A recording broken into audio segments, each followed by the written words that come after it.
an-niyahatu 'alal mayyit, yaitu meratapi mayat yang sudah meninggal dunia. Ini termasuk perbuatan tercela. Islam sudah mengajarkan kepada kita apa yang harus kita lakukan kepada mayat itu sebelum dia meninggal dunia. Apa yang kita lakukan? Itu sudah diajarkan Islam atau belum? Sudah. Ketika seorang sedang sakratul maut, diajarkan Islam nggak apa yang kita lakukan sebagai keluarga? Diajarkan, ditalkinkan. Kalau bisa misalnya dibacakan Al-Quran di situ, surah Yasin misalnya, boleh dibacakan surah Yasin kepada orang yang sakratul maut ya. Ketika dia detik-detik sakit parah, bacakan Al-Baqarah termasuk Yasin misalnya, tidak ada masalah, silakan. Tapi kalau dia sudah meninggal dunia, nah ini yang menjadi permasalahan. Jadi kalau dia sudah meninggal dunia, dibacakan Yasin, itu perlu ada dalil yang menjelaskannya. Jadi perkara-perkara seperti ini sudah diatur dalam Islam. Lalu kemudian dia meninggal dunia, apa yang kita lakukan? Itu juga sudah diajarkan. Sempurna sudah syariat Islam mengajarkan itu. Termasuk setelah meninggal dunia, setelah dia dikuburkan, yang terlarang dalam Islam adalah meratapi mayat. Apa itu meratapi? Apa itu meratapi? Menangisi. Boleh nggak menangisi jenazah? Boleh. Jangan meraung-raung. Jangan berucap yang tidak sepantasnya. Atau jangan juga berbuat yang juga tidak sepantasnya. Merusak badannya, misalnya ngapain dia? Jambak-jambak rambutnya, sobek-sobek bajunya, mukul-mukul badannya, dirinya dipukul-pukul. Ini termasuk kategori meratap. Perkara ini tidak dibolehkan. Perkara ini diharamkan dalam Islam. Bahkan dalam hadis dilanjutkan, kita lanjutkan lagi matannya. Kata Rasul sallallahu alaihi wasallam, "An-naihatu idza lam tatub qabla mautiha tuqamu yaumal qiyamah wa 'alaiha sirbalun min qatiran wa dir'un min jarab." Kata Rasul sallam, "An-naihatu." An-naihatu adalah perempuan yang meratap. An-naihatu, ada tamar buto di situ. An-naihatu, perempuan yang meratap. Kenapa di sini disebutkan perempuan? Karena memang umumnya kebanyakan yang meratapi itu adalah perempuan.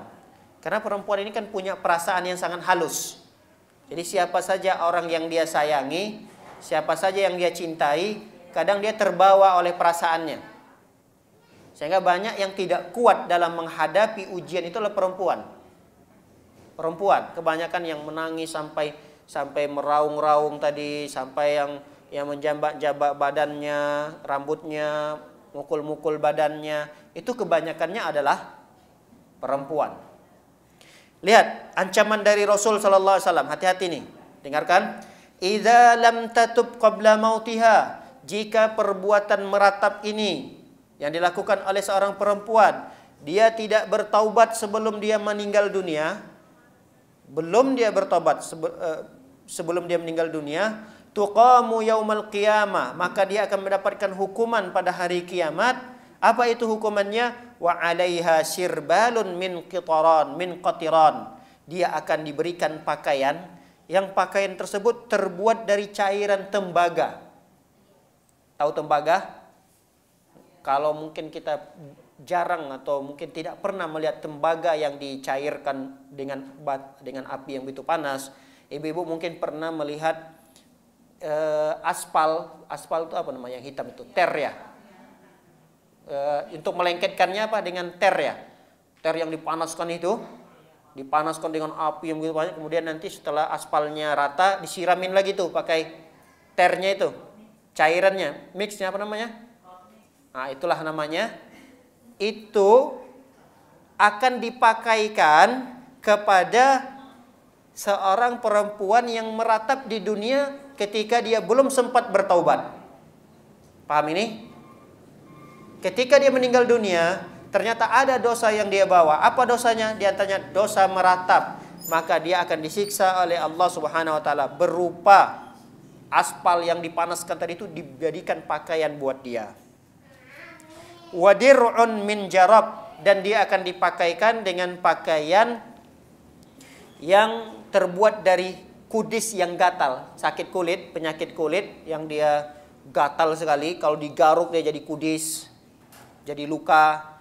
Nah, bayangkan bersamaan dia memakai pakaian yang begitu panas, bersamaan dengan itu juga dia sedang sakit kulit, digaruk.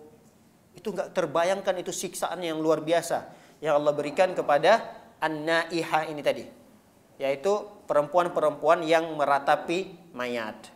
Baik, para hadirin melakukan oleh Allah Subhanahu wa taala, peratapan terhadap mayat itu hanya sekedar mengandung unsur mudarat saja. Tidak ada baiknya. Orang yang meratapi mayat itu tidak ada sama sekali kebaikan di dalamnya.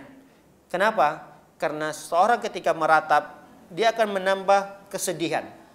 Orang itu akan semakin tersiksa. Nggak ada orang yang meratap itu dia kelihatan sehat, enggak. Dia akan tersiksa dengan ratapan yang dia lakukan itu. Begitu juga kata para ulama, akibat dari ratapannya ini seakan-akan dia tidak ridho, tidak rela dengan keputusan atau ketetapan yang sudah ditakdirkan oleh Allah.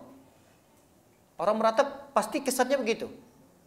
Kalau kita melihat ada satu musibah pada satu keluarga, kita lihat ada istrinya, ada anak perempuannya, kasihan kita melihat meratap-ratap, menangis-nangis, mukulin dinding, tembok dipukuli dan seterusnya.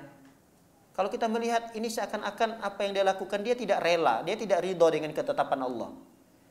Tapi kalau ada keluarga yang tertimpa musibah, dia sedih iya, dia menangis iya, tapi dia tidak sampai meratap. Kita melihat Masya Allah begitu sabarnya keluarga tersebut, bisa menerima ketetapan yang mungkin apabila itu ditimpakan kepada kita, kita belum tentu sanggup memikulnya. Tapi ini orang Masya Allah hebat, kesabarannya kuat. Baik, di antara mudarat yang lainnya kata para ulama adalah orang yang terlalu hanyut dengan kesedihannya sehingga timbullah peratapan, maka ini akan menambahkan kesedihan di atas kesedihan, dan dia akan menjadikan orang lain juga sedih. Siapa yang tidak sedih? Kita yang menyaksikannya sedih atau tidak? Sedih. Kita kasihan, akhirnya kita sedih juga melihatnya. Harusnya selama 3 hari sudah selesailah kesedihan itu. Sampai 4 hari, 5 hari, 7 hari belum selesai rasa sedih itu. Jadi ketika seorang meratap itu akan menambah kesedihan di atas kesedihan. Baik, perhadiran maka oleh Allah Subhanahu wa taala, yang lebih rusak daripada itu adalah bahwa apa yang dia lakukan itu tidak akan menolak takdir yang sudah ditetapkan oleh Allah. Iya atau tidak? Ketika seorang menangis meraung-raung, suaminya meninggal, bisakah dia ketika dia menangis 3 hari, 4 hari enggak berhenti-henti kemudian suaminya dihidupkan lagi? Ya mungkin. Tiba-tiba keluar lagi dari kuburannya. Kenapa? Gara-gara istrinya nangis 7 hari 7 malam. Hidup lagi suaminya, keluar dari kuburan. Enggak mungkin. Enggak mungkin. Terus buat apa dia terlalu bersedih di luar dari apa yang telah ditetapkan oleh syariat? Enggak ada gunanya.